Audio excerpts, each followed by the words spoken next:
Salut! Alors je vous retrouve pour cette première vidéo pour vous présenter un mix de 5 recettes sucrées à base de betterave. La betterave, c'est un légume que j'adore, il est de pleine saison en ce moment, il est économique, facile à trouver, super goûteux, à utiliser en sucré, en salé, peu importe. Je vous ai fait un mix de 5 recettes parce que moi c'est le format de vidéo que je préfère regarder. Je sais forcément qu'il y a toujours à peu près une recette qui va me donner envie ou me plaire. Si jamais vous cliquez sur cette vidéo, n'hésitez pas à me donner vos retours, vos critiques, à vous abonner à la chaîne, à me taguer si jamais vous réalisez une de ces recettes, ça me fera vraiment super plaisir. Les recettes seront disponibles sur mon site aussiedose.com, je vous mettrai le lien dans la barre d'infos.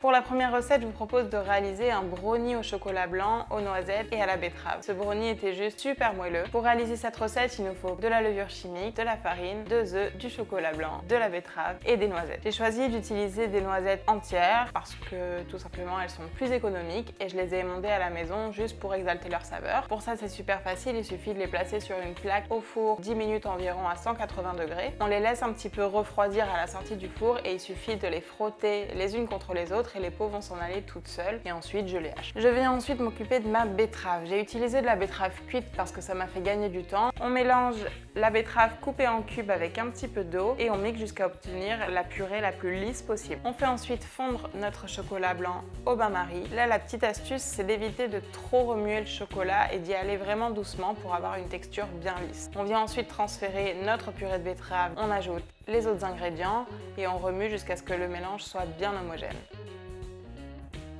Je viens ensuite ajouter mes noisettes et je transfère le tout dans un moule recouvert de papier sulfurisé et j'enfourne pour environ 20 minutes à 180 degrés. Ce brownie était juste super moelleux, je vous conseille vraiment de le tester et n'hésitez pas à me dire ce que vous en pensez. On passe à la deuxième recette qui est la plus facile. Je sais pas vous, mais moi le week-end, quand j'ai un petit peu le temps, j'aime bien me faire des pancakes. Et cette recette permet vraiment d'avoir des pancakes colorés qui changent un peu des habitudes. Pour cette recette, il nous faudra seulement 5 ingrédients, du lait végétal, des flocons d'avoine qu'on va réduire en farine, un peu de levure chimique, une compote de pommes et de la betterave bien évidemment. On réduit également les flocons d'avoine en farine et on mixe tous les ingrédients jusqu'à obtenir une pâte bien onctueuse. Comme pour des pancakes traditionnels, on vient mettre l'équivalent de 2 cuillères à soupe environ dans une poêle et quand on voit des petites bulles apparaître sur la surface, c'est que notre pancake est cuit et on peut le retourner.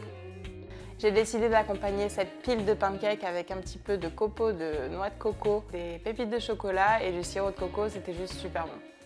Qui n'aime pas les cookies? Moi personnellement j'adore ça, un petit snack facile à emporter. Ces cookies roses sont juste super moelleux. Pour cette recette, on aura besoin de purée d'oléagineux. Moi j'ai utilisé de la purée de cajou. On aura besoin ensuite d'un œuf, de sucre complet, de farine et de pépites de chocolat de votre choix.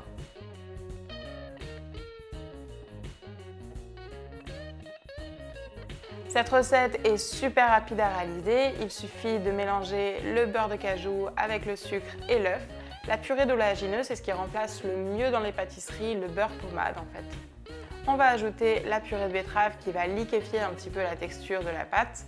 Puis on ajoute la farine et les pépites de chocolat. Pour avoir une pâte un petit peu plus consistante, l'astuce c'est de la passer une quinzaine de minutes au frigo. Sur une plaque recouverte de papier sulfurisé, on peut maintenant former nos cookies. Dès que le contour devient un tout petit peu doré, c'est qu'ils sont cuits. Avec ces quantités, j'ai obtenu 8 cookies. Ils étaient vraiment super moelleux à l'intérieur et ils avaient la texture craquante des croûtes de macarons à l'extérieur. Pour l'avant-dernière recette, je vous propose des brownies au chocolat noir et à la betterave. Seulement 4 ingrédients, des flocons d'avoine, du chocolat noir, de la betterave, bien évidemment, et enfin un petit peu de sucre.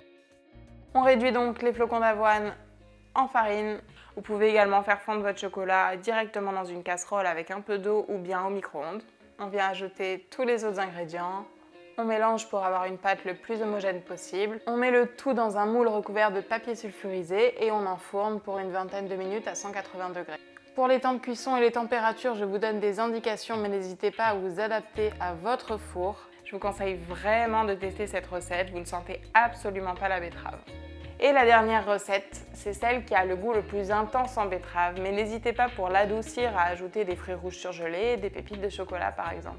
Il nous faudra un petit peu de beurre d'amande mélangé à du lait végétal, le jus d'un demi-citron, 2 œufs, un peu de levure chimique, un peu de cannelle. Vous pouvez également ajouter de la cardamome ou du gingembre, un peu de sucre, de la farine et une betterave. Pour avoir un max de couleur, j'ai décidé d'utiliser de la betterave crue, que j'ai du coup tranchée en tranches assez épaisses et que j'ai passé au four une trentaine de minutes à 180 degrés. Donc, je réduis ma betterave avec le jus d'un demi-citron et un petit peu d'eau en purée. Je viens ensuite séparer les blancs des jaunes et je monte les blancs en neige bien ferme. Je viens faire blanchir les jaunes d'œufs avec le sucre, puis j'ajoute ensuite les autres ingrédients.